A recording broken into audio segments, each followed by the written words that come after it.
I think Danny Santana is primed for a big year. So is Willie Calhoun, Sin-Soo Choo, Rofton Odor, Nick Solak, Todd Frazier signed as a free agent. These guys can hit the baseball. And from a pitching standpoint, the Rangers, signing Corey Kluber, they have Lance Lynn, they have Mike Minor, they have Kyle Gibson, they have Jordan Lyles.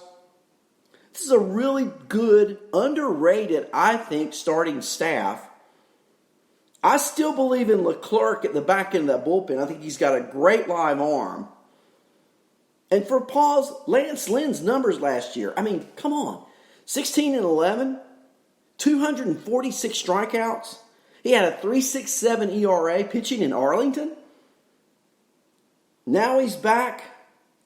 Another year, he had a 28.1% strikeout rate. Clearly a career best.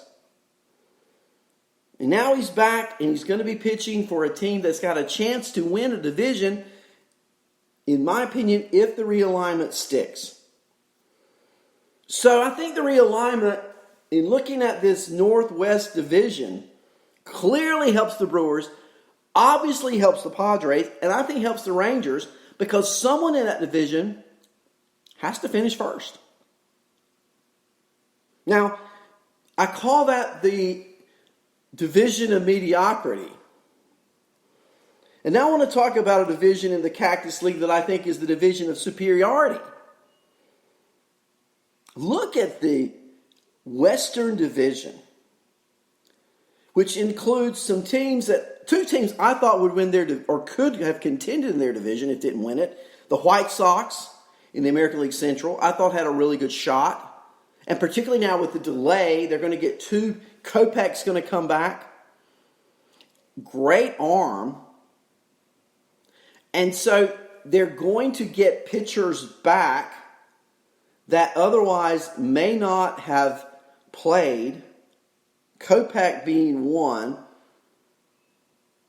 We know they've got Carlos Rodon. He's supposed to be back in late June, and now it's looking like that may be when we start.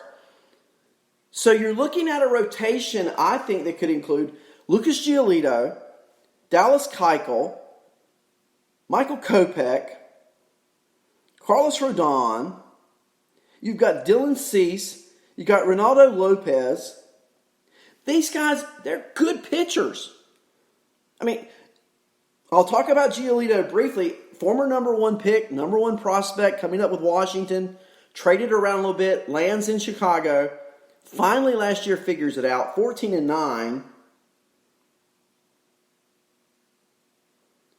228 strikeouts, 3.41 ERA. But I really like Rodon coming back, guys. Great. I know he's a little wild, but he can be picked up off waiver fodder. And now they're talking about him coming back by June. Reporting the Chicago Sun-Times over the weekend. Daryl Van Schwoen writes that he feels he could be pitching by June. And that June is, quote, realistic, end of quote. Now, will the White Sox see it the same way as Rodon? I don't know. But I think Rodon is clearly a poor man's Robbie Ray, if not potentially better. The White Sox, I thought, had a real chance to contend and possibly win their division. And now they're in the western section of the Cactus League. Their batting order, their hitters, I don't know what their order will be, excuse me. But you got Eloy Jimenez, you got Yasmani Grandal, Jose Abreu, Moncada, Luis Robert. I still think Tim Anderson is one of the most underrated players for what he can do in all of Major League Baseball. Because you see, Tim Anderson plays shortstop. I know there's probably a lot of shortstops, but I do know this. I do know after you get to a point, there may be 10 really good ones, and then you fall off a cliff, in my opinion. When you're comparing the bottom 10 to the top 10, there's no discussion, really. So you've got Anderson, who last year wins the American League batting crown. hitting .335. He stole 17 bases. I think he can do more than that. They add Nomar Mazara, who has one of the prettiest left-handed swings you'll ever see. He's just never quite reached that potential, has he? He hit 19 homers last year in Texas. I personally think he can do more than that, and he's going to be the everyday right fielder in Chicago. So you got Mazara, Robert, Jimenez, Abreu, Moncada. These guys are good hitters. But what's happened to them now is they've been thrust into a really, really tough division. Would we agree that the American League Central is probably one of the softest divisions? You've got Detroit. You've got Kansas City. I know Minnesota's good. They can never get out of the first round of the playoffs. It seems like every year they play the Yankees, and the Yankees, they must have part ownership in the Twins. And then there's Cleveland, not as good as they have been. I really thought the White Sox had a shot. I also thought the Reds had a shot. Also in the Cactus League West, Cincinnati, their pitching is just incredible. Now, we can take a look at the Reds. We will. And when you start with their pitching, you've got Luis Castillo, who has a tremendous upside. K/9 way over 10. Now, he also has the potential, when that changeup isn't working, to get knocked around. But I tell you one thing. When the changeup is working, is there really a better pitcher in all of Major League Baseball? Luis Castillo, with a working changeup, can put up Garrett Cole numbers. But he's not all the Reds have. Trevor Bauer, who came over in the trade. I expect Trevor Bauer to have a bounce-back kind of year. Sonny Gray. They added Wade Miley. They've got a good bullpen. Iglesias at the back end, who last year didn't want to close, but let's say this, guys. Can you really not see the tremendous talent there? Pedro Strop, Amir Garrett. They've got a good bullpen, and I thought had a really good chance to win the National League Central. So I've mentioned these two teams in that division. Why am I a little down on them now? Because they're in the division with the Dodgers and the Indians, and I think a much improved Anaheim Angel team. I think it's clear to me the Dodgers are the class of the Cactus League West. And then it's a dogfight for 2, 3, 4, and 5. I really think the Angels are much improved. I think if you want a sleeper pitcher, what about Dylan Bundy?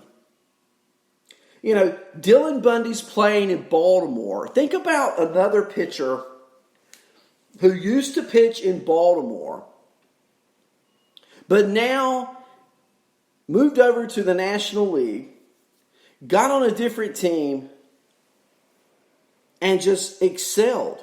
Do you know who I'm talking about? Well, I've heard this question asked before, so I'm borrowing material. But can you tell me, other than Kershaw and DeGrom, the last pitcher to win a Cy Young in the National League? He's a former Baltimore Oriole. That's right. Jake Arrieta, the last pitcher not named Kershaw, not named DeGrom, to win a Cy Young award, was let go by the Orioles, went over to the Cubs, and won himself a Cy Young. I agree, Andrea. Like I said earlier, great for the Padres. I think it sucks for the Reds. But I think the Angels are a team, if you want a sleeper pick, to look at Dylan Bundy. I can see Bundy having similar success in Anaheim with a great, much better defensive team. Now, Simmons, the shortstop, he is a vacuum cleaner. I mean, really. Bundy still throws in the mid to upper 90s, guys. I like him in his home ballpark more than I do in Arizona, but I think he could really be a great sleeper. But I do think the Angels are much improved. Ohtani, now I know Lenny has said he doesn't think Ohtani will pitch this year. I think he will. I think he'll be on a Sunday matinee schedule. 1 day a week. I think you're going to see Ohtani on the mound for the Angels, throwing upper 90s. Now, I think they will use him initially cautiously. But I think every team's going to use their starting pitchers cautiously to begin the year. So I think all this works out to the Ohtani advantage. Bundy, I think Teheran can have a good year coming over from Atlanta. My gut, yeah, I think he's going to have a really good year. And then you've got Robles as the closer. The Angels will be much better. What a division. I mean, look at that division.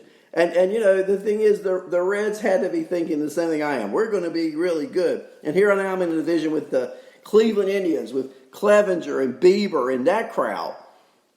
Great starting pitching. The Angels better. The White Sox much improved. And the Dodgers, who are, in my opinion, the pick to make it from the Cactus League to the World Series. What a division. Here's another interesting division. You're going to love my pick in this one. And this is the final thing we'll talk about today. I'm going to save the Grapefruit League for tomorrow, okay? And I'm looking in the chat room, and feel free to give me some feedback, guys. It's great to see you in the chat room this morning. But you've got in the Northeast Division of the Cactus League, the Cubs, the Giants, the Diamondbacks, the Rockies, and the team that I think will come out first in this realignment, the Oakland A's. I mean, I think of all the teams to benefit, we're going to look at two monster divisions tomorrow in the Grapefruit League. But when you put the A's with the Cubs, Giants, Diamondbacks, and Rockies, in my opinion, the Oakland A's clearly have the best pitching. And something that goes not talked about enough, in my opinion, my humble opinion, is Oakland's offense. I mean, you look at what they did last year, and now you put them, here's the thing you got to look at with Oakland. If any offense is benefited, then it's got to be Oakland's. Because they moved from probably one of the best pitchers parks in the American League, if not the best pitcher park in the American League, in the Oakland Alameda Coliseum, and they go out to the thin air of Phoenix. Yeah. And when you look at the home run potential on this team with the thin air, let's start with their third baseman, Matt Chapman, who a lot of people think he's going to just continue to get better. Hit over 30 home runs last year, 36 actually, playing his home games in Oakland. Now he would be playing all of his games in Arizona, and he would be playing all of his games against the likes of the Cubs, the Giants, the D-backs, and the Rockies. Yeah. I'm liking the A's more and more. I really think the A's are a clear favorite in this division. But it doesn't stop with Chapman, just starts there. You know, Marcus Semien last year hit 33 homers. Excuse me. A little cough. Stole 10 bases, scored 123 runs, and hit 285. I mean, Semien had the career year. He's coming off that year. Another realignment being in Phoenix. I'm loving that. Matt Olson, one of my favorite players in all of fantasy, I think should have the best power numbers of any first baseman this year, and that includes Pete Alonso. I know. Because he hit 36 home runs last year, missing a little over a month with a broken hand. Did you hear me? With a broken hand and missing over a month, he still hit 36 homers. And now he's out of Oakland if the realignment sticks.